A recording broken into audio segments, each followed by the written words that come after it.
Inabangan mismo ni Kevin Durant sa Stephen Curry sa tunnel mga idol pagkatapos ng kanilang laban. Si KD absent sa kanilang laban kontra Golden State dahil sa kanyang iniindang injury mga idol sa kanyang bukong-bukong. Pwede naman niyang iwasan itong sa Stephen Curry, pwede naman siyang pumunta kaagad sa kanilang locker room. Pero iba ang kanyang ginawa, inabangan niya si Stephen Curry at nag-usap nga ang dalawang ito. Former teammates sa Golden State Warriors. At kamakailan lang trending nga rin siya sa mga trade rumors patungkol sa Golden State Warriors. Inayawan ni Kevin Durant ang isang posibleng reunion sa trade deadline sa kanyang former team na Golden State. Kaagad naman siyang nagsalita na para sa kanya ay mukhang hindi pa ito yung tamang panahon para magkaroon sila ng reunion. Ayaw lang kasi maitrade ni Kevin Durant sa mid-season.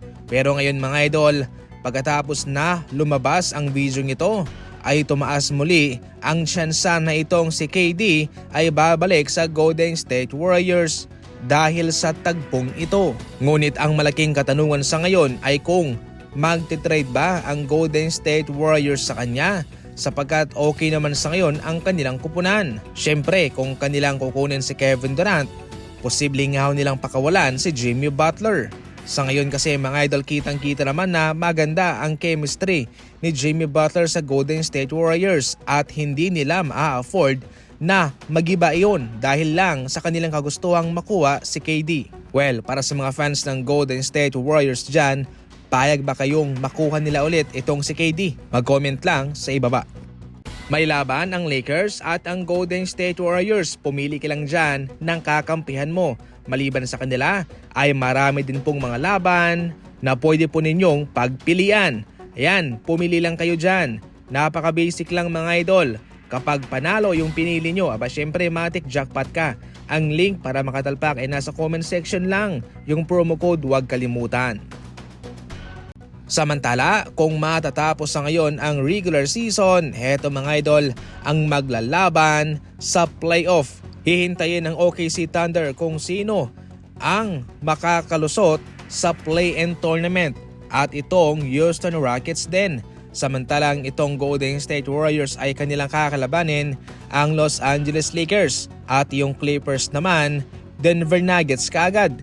Mabibigat na mga kupunan ang maglalaban sa Western Conference mga idol. Grabe. Samantalang nasa magandang kalagayan ang OKC at ang Rockets sapagkat yung sa play-in ang kanilang makakalaban. Sa kabilang conference, hihintayin naman ang Cleveland Cavaliers kung sino ang makakalusot sa pangwalong posisyon sa play-in, maski ang Boston Celtics at itong Knicks naman at ang Pistons ang maglalaban. Kasama itong Indiana Pacers at ang Milwaukee Bucks mga idol. Exciting to sapagkat maraming mga kupunan sa ngayon ang pasok sa playoff na wala sa mga nagdaang playoff. Kahit paano mga idol ay mayroon tayong matutunghayang mga bagong muka Sa kabilang conference sa Western mga idol ay hindi pa talaga sigurado sapagkat dikit-dikit yung kanilang mga kartada. Malaki pa ang magbabago dyan at kaya napaka-exciting ang labanang ito sa kanilang mga huling natitirang mga schedule.